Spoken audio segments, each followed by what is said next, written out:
तलडची परीक्षा ही एमपीएससी घेणार आहे. त्यामुळे विद्यार्थ्यांना प्रश्न पडलेला आहे की सिलेबस कोणता आहे, आता सिलेबस चेंज होणार का, पुस्तकं चेंज होणार का, जुनी पुस्तकं चालणार का आणि पॅटर्न कोणता असणार, हे सर्व प्रश्नांचे उत्तर आपण या व्हिडिओमध्ये देणार आहे.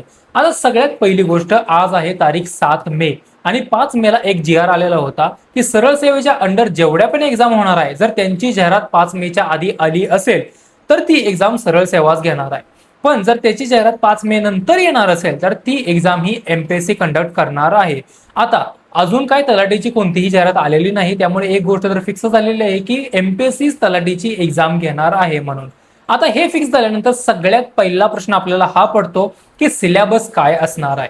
आता ज्यावेळी तलाठीची एक्झाम ही सरळ सेवेच्या अंडर होती त्यावेळी ती एक्झाम होती गट क मध्ये आणि ती मूव्ह करून एमपीएससीच्या अंडर घेऊन गेले, त्यावेळी सुद्धा ती एक्झाम आहे गट क मध्ये. त्यामुळे ते कन्फ्युज होऊ नका, गट क दोन्हीकडे सेम असलं म्हणून सिलेबस सेम नाहीये. सरळ सेवेच्या गट क चा सिलेबस कम्प्लिटली वेगळा आहे आणि एमपीएससीच्या गट क चा सिलेबस कम्प्लिटली वेगळा आहे. आता बऱ्याच विद्यार्थ्यांना असा प्रश्न पडलेला असेल की मग कुठल्या सिलेबसचा अभ्यास करायचा, कारण आता एक्झाम झाले एमपीएससीच्या अंडर म्हणजेच काय, त्यांना असं वाटणार की एमपीएससीच्या सिलेबस नुसार आता पेपर येणार आहे म्हणून ते आता कन्फ्युज झाले असतील की नेमका अभ्यास कुठला करूया म्हणून. तर याच्यावरती माझं एक्सप्लेनेशन असं आहे की आता तलाठीच्या पेपरला खूप कमी वेळ राहिलेला आहे, नेमकून 2 महिन्यामध्ये तुमचा पेपर सुरू होणार आहे.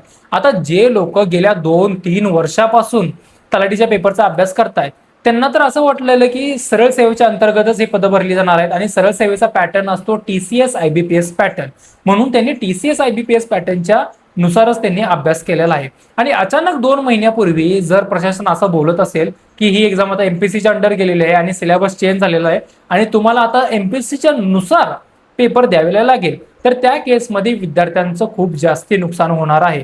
म्हणूनच आता प्रशासन थोडंसं होल्डवरती आहे. अजून कोणत्याही प्रकारची सिलेबस वरती कमेंट आलेली नाही, अजून कोणत्याही प्रकारची पॅटर्न वरती सुद्धा कमेंट आलेली नाहीये. आता एक गोष्ट फिक्स आहे, पॅटर्न वरती कमेंट नाही जरी आली तरी सुद्धा पॅटर्न हा एमपीएससीचाच फॉलो होणार आहे, कारण एक्झाम ही एमपीएससी घेणार आहे. प्रश्न फक्त इथं पडतो सिलेबसचा. आता जर प्रशासनानं असा निर्णय घेतला की ओल्ड सिलेबसच ठेवूया पण एमपीएससीच्या अंडर एमपीएससीच्या पॅटर्न एक्झाम घेऊया, तर तुमच्यासाठी हा सिलेबस असणार आहे जो आम्ही स्क्रीनवरती दाखवतोय.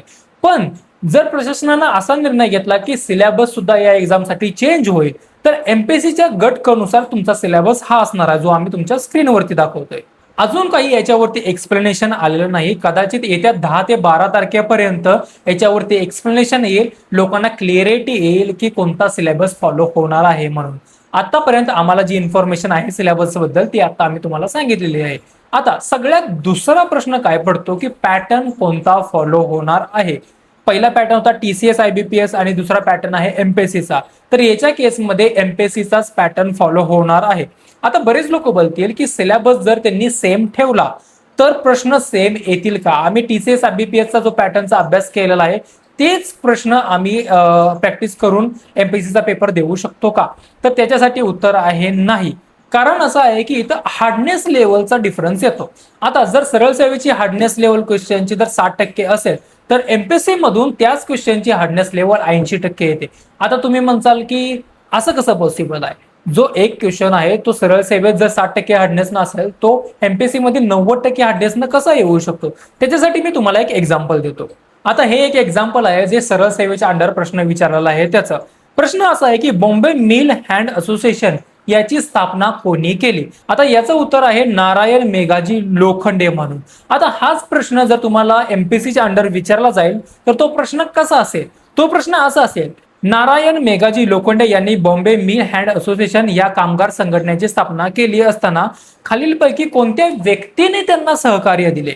आता जर प्रश्न बघायला गेला तर तो मिलच्या असोसिएशन बद्दलच आहे, पण एकात विचारलेला आहे की कोणी स्थापना केली आणि एकात विचारलेला आहे की स्थापना करताना कोणाचं सहकार्य मिळालं.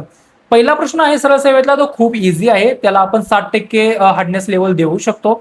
दुसरा प्रश्न आहे तो थोडासा ट्रिकी आहे आणि हार्ड आहे, त्याला आपण 80% हार्डनेस देऊ शकतो. म्हणजेच काय, जरी सुद्धा सिलेबस सेम राहिला तरी सुद्धा क्वेश्चनचा पॅटर्न वेगळा वेगळा असणार आहे.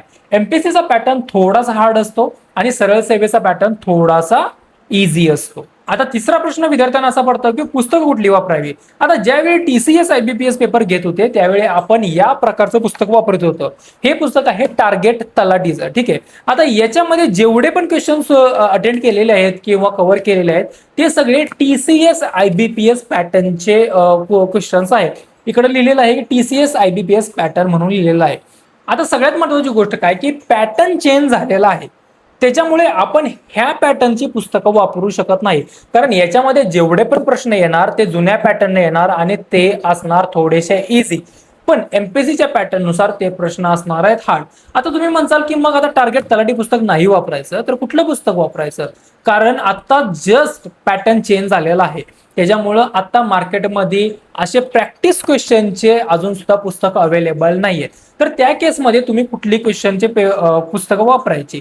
पहिली गोष्ट तुम्हाला विषयांची पुस्तकं वापरायची आहेत. जसं की मराठीचे व्याकरण येणार आहे बरोबर, तर मराठीच्या व्याकरणसाठी कंप्लीट मराठी व्याकरणसाठी जे इंडिपेंडेंट पुस्तक येतं, जे विषयाचं पुस्तक असतं ते तुम्ही वापरलं पाहिजे. सेम जर इंग्लिशसाठी जर तुम्हाला पाहिजे असेल तर इंग्लिशचं असं तुम्ही वापरलं पाहिजे. आता जर आपण गणिताबद्दल बघितलं तर गणितासाठी एक संपूर्ण गणित म्हणून पंढरीनाथ राणे यांचं एक पुस्तक येतं ते वापरू शकता, किंवा सतीश वशे यांचं जे बुद्धिमत्तासाठी एक पुस्तक येतं ते बुद्धिमत्तासाठी तुम्ही वापरू शकता. त्याचं नाव आहे फास्ट ट्रॅक बुद्धिमत्ता म्हणून. ठीक आहे. म्हणजेच काय, तुम्हाला आता विषयांच्या पुस्तकांची अभ्यास करायचा आहे. ज्यावेळी तुम्ही विषयांच्या पुस्तकाचे अभ्यास करता त्यावेळी काय होतं की तुमच्या कन्सेप्ट एकदम क्रिस्टल क्लिअर होतात. मग तुम्हाला कोणत्याही पॅटर्ननं प्रश्न विचारला तरी सुद्धा तुम्हाला त्याची आन्सर प्रॉपरली देता येतात मॅक्सिमम अॅक्युरन्सीनं. ठीक आहे. आता दुसरा प्रश्न म्हणजे काय की तुम्ही आता एमसीक्यूचं प्रॅक्टिस कसं करायचं, कारण त्या पॅटर्नचे एमसीक्यू आता तुमच्याकडे अवेलेबल नसणार आहेत किंवा ती पुस्तकं सुद्धा अवेलेबल नसणार आहेत मार्केटमध्ये. मग त्या केसमध्ये तुम्ही एमसीक्यूचं प्रॅक्टिस कुठे केलं पाहिजे. पहिली गोष्ट, तुम्ही या पुस्तकांवरती भर द्या आणि तुमचा विषय पहिले स्ट्रॉंग करा. एकदा विषय स्ट्रॉंग झाले की तुम्ही ट्राय एमसीक्यूचं ऍप डाउनलोड करा, ज्याच्यामध्ये तुम्हाला तलाठीसाठी नवीन पॅटर्न नुसार तुम्हाला टेस्ट देण्यात येतील. आता आज तारीख आहे 7 आणि 10 तारखेपर्यंत असा अंदाज आहे की संपूर्ण सिलेबस एकदम परफेक्ट कळेल की कोणता सिलेबस आहे म्हणून. मग तुम्हाला 10 तारखेनंतर ट्राय एमसीक्यूच्या ऍपवरती एमपीएससीच्या पॅटर्न नुसार प्रॅक्टिस टेस्ट किंवा मॉक टेस्ट बघायला मिळते. विषयासाठी पुस्तकं ही वापरा. एकदा तुमचा विषयाची बाजू स्ट्रॉंग झाली की तुम्ही एमसीक्यू कडे वळा आणि मॉक टेस्ट सोडवायला सुरुवात करा, जेणेकरून तुमची प्रॅक्टिस होईल आणि तुमचं कोणत्याही गोष्टीचं नुकसान होणार नाही, पुस्तकं नसली तरी सुद्धा. एवढंच नाही, एक्झाम मध्ये जे जीके विचारलं जाणार आहे, जे करंट अफेअर्स विचारलं जाणार आहे त्याची सुद्धा एक टेस्ट ट्राय एमसीक्यू वरती होते. दररोज एक शॉर्ट टेस्ट चालू घडामोडीवरती त्या ऍपमध्ये घेतले जाते. त्यामुळे तुमची ती बाजू सुद्धा इथं कव्हर होणार आहे. आणि याच्या व्यतिरिक्त बऱ्याच गोष्टी आहेत ज्या त्या ऍपमध्ये अवेलेबल आहेत, त्यामुळे ते ऍप डाउनलोड करायला विसरू नका. बाकी या व्हिडिओमध्ये आमच्याकडून एवढीच माहिती आम्ही देत आहे आता सध्या. आता जर तलाठीबद्दल कोणतं नवीन अपडेट आलं तर आम्ही डबल एखादा व्हिडिओ बनवू आणि ते अपडेट तुमच्या बरोबर शेअर करू. आणि तलाठी किंवा कोणत्याही स्पर्धा परीक्षेबद्दल तुम्हाला कोणतेही प्रश्न असतील, कोणतेही डाऊट्स असतील तर तुम्ही आम्हाला कमेंटमध्ये विचारू शकता किंवा डिरेक्टली आम्हाला तुम्ही व्हॉट्सअपवरती कॉन्टॅक्ट करू शकता. नाहीतर तुम्ही आमच्या इंस्टाग्रामच्या अकाउंटवरती सुद्धा आम्हाला DM करू शकता. व्हॉट्सअपची लिंक, इंस्टाग्रामची लिंक तुम्हाला चॅनलच्या डिस्क्रिप्शनमध्ये किंवा या व्हिडिओच्या डिस्क्रिप्शनमध्ये मिळून जाईल. आणि या चॅनलला सबस्क्राईब करायला विसरू नका, कारण या चॅनलवरती इथून पुढे स्पर्धा परीक्षेवरती सर्व व्हिडिओ तुम्हाला बघायला मिळणार आहे, ज्याच्यामध्ये आम्ही महत्त्वाची माहिती, सिलेबस रिलेटेड माहिती, डॉक्युमेंट्स आणि या सर्व गोष्टी आम्ही कव्हर करणार आहे. त्यामुळे या अकाउंटला नक्की सबस्क्राईब करा.